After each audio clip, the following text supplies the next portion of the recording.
Hello बच्चों, स्वागत है आपके इस बहुत ही खास वीडियो में जिसमें हम केमिकल रिएक्शन एंड इक्वेशंस के आज क्वेश्चंस कराएंगे। ठीक जैसे कि मैंने आपसे कहा था, तो आज हम उनके क्वेश्चंस कराएंगे। ठीक मतलब एनसीईआरटी में जितने भी क्वेश्चंस हैं इस चैप्टर से रिलेटेड वो मैं आज आपको कराऊंगा। जिसमें से सबसे पहला क्वेश्चन ये है आपकी स्क्रीन पे। सो नंबर 1 क्वेश्चन है कि which of the statements about the reaction below are incorrect. कौन से इनकरेक्ट है। ठीक मतलब ये एक इक्वेशन है प्लस सी, अच्छा सॉलिड भी दे रखा है साथ में, लेड ऑक्साइड सॉलिड है and carbon is also in solid state. ये एस का मतलब सॉलिड स्टेट होता है। ठीक, एक क्यू लिखा हुआ है यानी एक्वस स्टेट है। ठीक है, इसका मतलब ये होता है। तो ऐसे तो बहुत आसान है, इन सब पे हमारा फोकस नहीं, हम क्वेश्चन करते हैं। 2p अभी भी सॉलिड है प्लस कार्बन डाइऑक्साइड इस बार गैस हो गई। ठीक, आपके पास 4 ऑप्शंस हैं। Lead is getting reduced, carbon dioxide is getting oxides, carbon is getting oxides, lead oxide is getting reduced. अब आपको बताना है कि इनमें से कौन सा सही है। सबसे पहली चीज, यहां से लेड रिड्यूस हो रहा है, लेड रिड्यूस हो रहा है, तो जो सबसे पहला है हमारा लेड इज गेटिंग रिड्यूस्ड, ये तो करेक्ट है। फिर दूसरा देखते हैं, carbon dioxide is getting oxidised. So carbon dioxide नहीं, ये गलत है, यानी कि बी हमारा गलत ऑप्शन है। ठीक, बी हमारा गलत ऑप्शन है। ठीक, और ए भी गलत ऑप्शन है। मैं आपको बता दूं, ए इज ऑल्सो रॉन्ग। क्यों? क्योंकि यहाँ पे देखो का लेड ऑक्साइड कंप्लीटली रिड्यूस्ड हो रहा है, ना कि अकेला लेड हो रहा है। अभी तो फिलहाल ऑक्साइड के फॉर्म में है ना, बात समझो, अभी सिर्फ और सिर्फ ऑक्साइड के फॉर्म में है। इसलिए इस वाले क्वेश्चन का आंसर हो जाएगा ए एंड बी, यानी कि फर्स्ट वाला। ठीक, carbon is getting oxidized, lead oxide is getting reduced. So this is the answer. तो हमें इनकरेक्ट बताना था, तो पहला और दूसरा इनकरेक्ट है। होप से समझ आया होगा पहला क्वेश्चन। बात करते हैं दूसरे क्वेश्चन की। क्वेश्चन नंबर 2 है Fe2O3, Fe2 यानी कि ferric oxide, ferrous trioxide plus aluminium. भाई मैं पहले से बैलेंस करके लिख रहा हूँ, क्योंकि अगर मैं सबको बैलेंस करने में टाइम लगाऊंगा तो काफी टाइम निकल जाएगा। ठीक, अब आपको इस इक्वेशन को देख के बताना है कि कौन सी इक्वेशन है। इक्वेशंस के 4 ऑप्शंस है आपके पास। ऑप्शंस है combination reaction, double displacement, decomposition और डिस्प्लेसमेंट रिएक्शन। अब देखो, सबसे पहला ऑप्शन में दे रखा है कॉम्बिनेशन। यार कॉम्बिनेशन तो ये लग रहा है, लेकिन कॉम्बिनेशन में होता क्या है, 2 एलिमेंट्स को आपस में जोड़ा जाता है, यानी कि 2 मॉलिक्यूल्स को। यहाँ तो एक एलिमेंट कंपाउंड है, कंपाउंड में एलिमेंट जुड़ रहा है। कॉम्बिनेशन तो हम इसे किसी तरफ से कह नहीं सकते, तो कॉम्बिनेशन है नहीं। दूसरी बात करते हैं डबल डिस्प्लेसमेंट। डबल डिस्प्लेसमेंट में 2 आपस में डिस्प्लेस होते हैं, जिसमें यहाँ पे सिर्फ और सिर्फ एक ही डिस्प्लेस हो रहा है। तीसरा है डिकम्पोजिशन। डिकम्पोजिशन भी किसी एंगल से नहीं, क्योंकि डिकम्पोजिशन एक कॉम्प्लेक्स कंपाउंड को कुछ छोटे छोटे कंपाउंड एलिमेंट्स में तोड़ने का काम, तोड़ने को हम कह रहे हैं डिकम्पोजिशन, जो कि डिकम्पोजिशन ये है नहीं। और चौथा आता है डिस्प्लेसमेंट। तो यहां से फेरस डिस्प्लेस होके एल्यूमिनियम ने उसकी जगह ले ली, तो ये बन गया Al2 यानी कि एल्यूमिनियम ऑक्साइड। ठीक, और फेरस अलग हो गया, यानी कि ये कौन सा है, डिस्प्लेसमेंट रिएक्शन है, डिस्प्लेसमेंट रिएक्शन। बहुत बढ़िया। अगला क्वेश्चन देखते हैं। What happens when dilute hydrochloric acid is added to iron fillings? Okay, dilute hydrochloric acid है हमारे पास, यानी कि क्वेश्चन है हमारे पास क्वेश्चन नंबर 3, यानी कि HCl हाइड्रोक्लोरिक एसिड में हम लोग फेरस मिलाएंगे।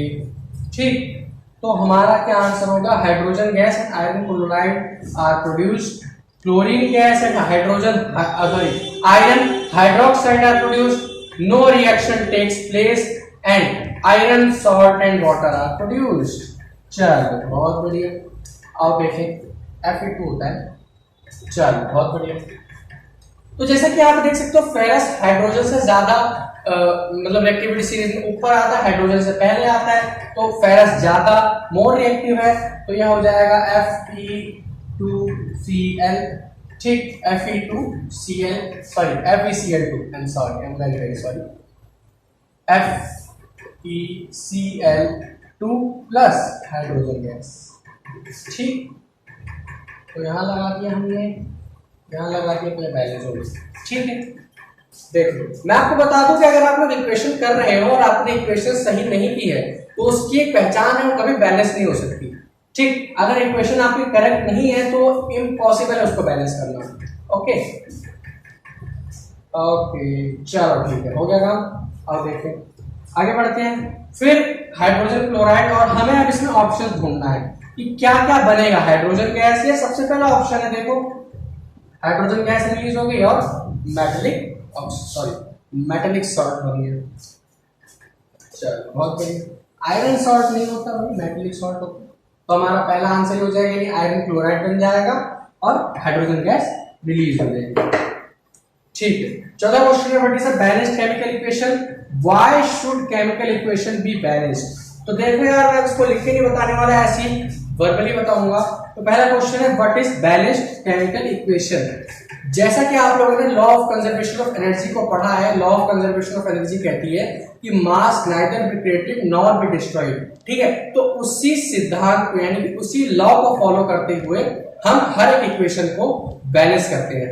क्यों? क्योंकि मान लो अगर 2 मोल ठीक है, 2 मोल प्लस 1 मोल यहाँ पे अगर मतलब आपस में रिएक्ट कर रहे हैं, 2 मोल और 1 मोल आपस में रिएक्ट कर रहे हैं, तो 2 मोल किसी मॉलिक्यूल का, 1 मोल किसी मॉलिक्यूल का आपस में रिएक्ट कर रहे हैं, तो यहाँ पे भी 3 मोल मॉलिक्यूल ही बनना चाहिए, 3 मोल का ही कंपाउंड होना चाहिए।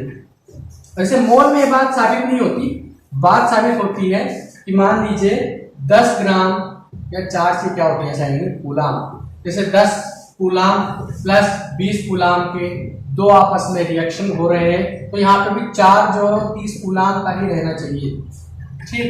यानी कि जितना RHS में उतना जितना LHS में उतना ही RHS में हमें प्रोडक्ट मिलना चाहिए। इसलिए और इस मतलब जो law of conservation of energy है उसके लॉ को फॉलो करते हुए हम लोग हमेशा किसी भी केमिकल इक्वेशन को बैलेंस करते हैं, ठीक। अब ये मत कहना यार कि हम मतलब लकड़ी जलाते हैं तो 10 किलो की लकड़ी जलाते हैं तो हमें आधा किलो मतलब चूना निकलता है। क्यों? क्योंकि उसमें से जो कार्बन डाइऑक्साइड है वो उड़ जाती है। गैस भी तो कुछ वजन होता है ना उसका, आपस जानते हो गैस का भी वजन होता है, ओके। चलिए, so why should chemical equations be balanced. Chemical equation को बैलेंस करने की क्यों जरूरत पड़ती है, अभी बताया मैंने simple, why should chemical equation be balanced है क्वेश्चन। सो अगला है translate the following statement into chemical equation and then balance them. So hydrogen gas combines with nitrogen to form ammonia. Hydrogen gas plus nitrogen gas NH3. Okay. So एक second दोबारा बनाते हैं। Hydrogen gas plus nitrogen gas NH3 बनाते हैं।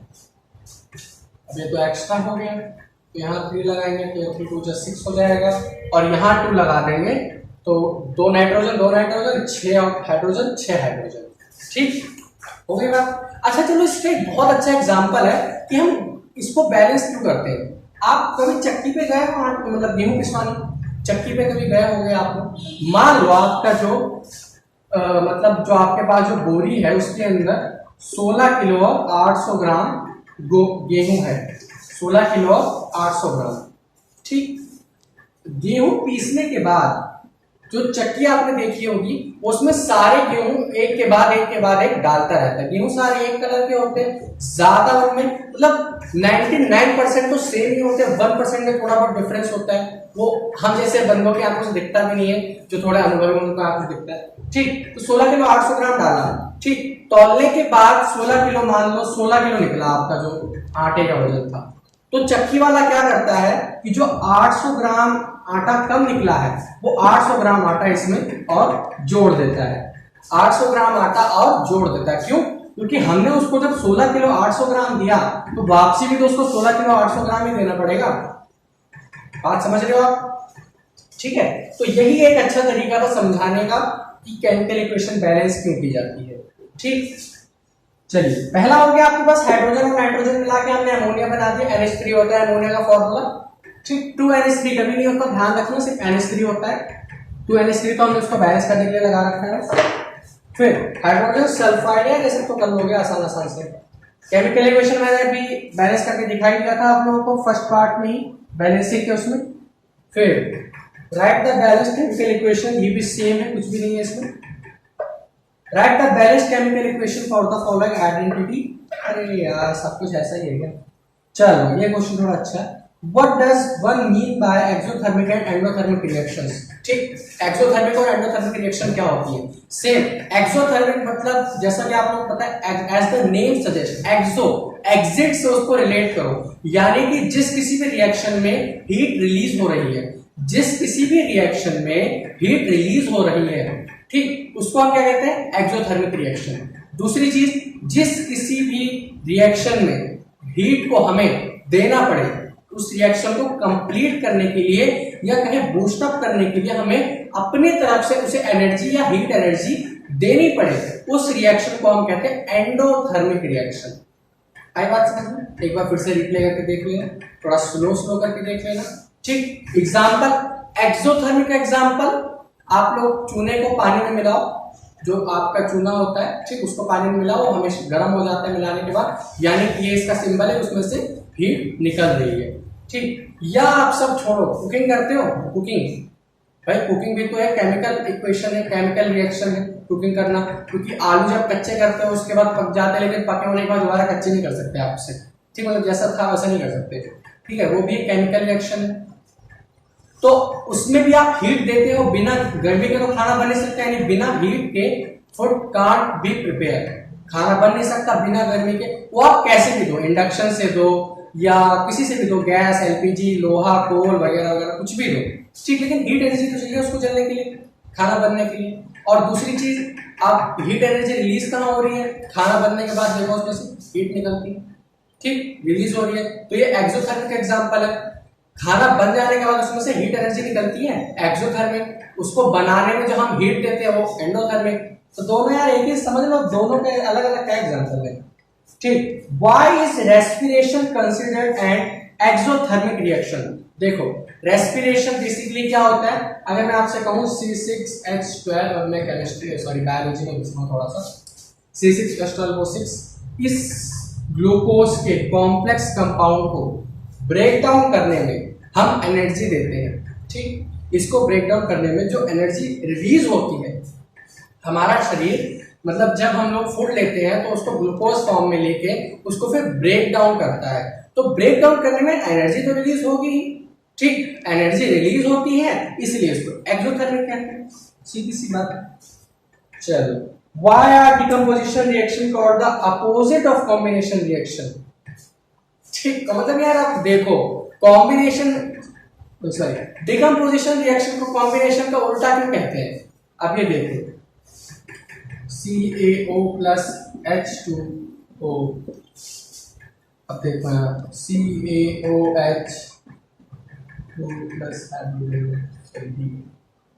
ठीक, अब देखो इधर तरफ से देखो तो कॉम्बिनेशन बनेगी, इस साइड से देखो तो डिकम्पोजिशन बनेगी। अब आप लोग खुद ही अंदाजा लगा सकते हो क्यों कहते हैं। अब इसके आगे मुझे बताने की जरूरत नहीं, आप लोग खुद ही समझदार हो, 10th में आ गए, थोड़ा सा अच्छे भी करना सीख गया, सब कुछ मैं बता दूंगा तो करोगे क्या। चलो आगे देखते हैं। Write one equation each of a decomposition reaction where energy is supplied into the form of heat, and write one equation each for decomposition reaction where energy is supplied in the form of heat, light or electricity. What is this? चलो एक equation लिखनी है हमने, decomposition reaction where energy, अरे यार ये देख लो ना, C6H12O6, इससे बड़ा एग्जांपल और क्या लोगे। ठीक, इसको जब आप लोग ब्रेक डाउन करोगे यानी डिकम्पोजिशन रिएक्शन ही तो बन रही है। इसको कार्बन डाइऑक्साइड और वाटर में ब्रेक डाउन करोगे और फिर एनर्जी में ब्रेक डाउन करोगे तो डिकम्पोजिशन रिएक्शन बन रही है। ठीक, where energy is supplied in the form of, heat के में भी होती है, लाइट में, इलेक्ट्रिसिटी भी होती है। अब ये मत कहना कि हमारे अंदर करंट फ्लो होता है, लेकिन तीनों के तीनों होती।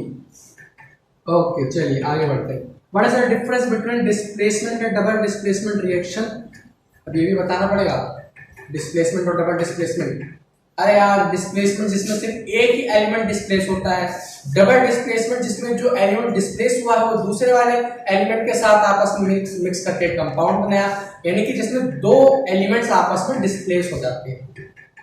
अब आगे देखिए, what do you mean by precipitation reaction? Precipitation, हाँ ये एक अच्छा क्वेश्चन है। प्रेसिपिटेशन रिएक्शन क्या होती है? मान लो आपने लकड़ी जलाई, ठीक, लकड़ी जलाने के बाद उसके नीचे जो कोल बचता है, या जो भी मैं कहूँ उसका जो मतलब वेस्ट प्रोडक्ट बचता है, उसको हम उसका प्रेसिपिटेट कहते हैं, उसको हम उसका प्रेसिपिटेट कहते हैं। और एग्जांपल पूछ रहा है तो कहते हैं burning of wood, burning of coal, यानी कि उसका जो राख बचती है वो उसका प्रेसिपिटेट है। ठीक है, okay okay, why do we apply paint? Okay, आप लोगों ने देखा होगा कि लोहे के जो आर्टिकल्स होते हैं, यानी लोहे के आर्टिकल्स, यानी कि वो लिखने वाले आर्टिकल्स थे, लोहे की जितनी भी चीजें होती हैं अक्सर हम उन्हें पेंट करते हैं। फॉर एग्जांपल आपका लोहे का कूलर होगा, अब यार आप लोग तो एसी में रहने वाले हो, मैं तो कूलर में रहने वाला इसलिए बोल रहा हूँ, ठीक, कूलर होगा आप लोगों का, कूलर आप लोग हर साल उसको पेंट करते हैं, क्यों? ताकि उसमें क्या न लगे, रस्ट न लगे। और रस्ट लगेगा क्यों? क्योंकि आप उसमें पानी डाल देंगे, मॉइस्चर मिलेगा उसे, तो रस्ट ऑलमोस्ट 95% केस है कि अगर आपने उसको 2 या 3 साल पेंट नहीं किया तो उसमें रस्ट 100% लग जाएगा। ठीक है, तो रस्ट से to prevent from corrosion, to prevent from rusting we apply paint on iron articles. चलिए, oil and fat containing food items are flushed with nitrogen, why? आखिरकार जो खाने की चिप्स वगैरह, पैकेट्स वगैरह होते हैं उनका नाइट्रोजन गैस क्यों भरी जाती है? रेंसिडिटी से प्रोटेक्ट करने के लिए यार। अभी पिछले लेक्चर में बताया था रेंसिडिटी क्या होती है, ठीक, ऑक्सीडाइज ना हो जाए ताकि वो लोग। चलो, लास्ट है कॉरिजन रेंसिडिटी, इनको आपको एक्सप्लेन करना है, मैंने बता रखा है लास्ट लेक्चर को, बताने की जरूरत है नहीं। ठीक, तो यहीं पे हमारा चैप्टर कंप्लीटली होता है फिनिश। अब होप सो आप में से किसी को कोई डाउट नहीं होना चाहिए इस चैप्टर से रिलेटेड। ओके, तो पढ़ाई करते रहिए। All the very best.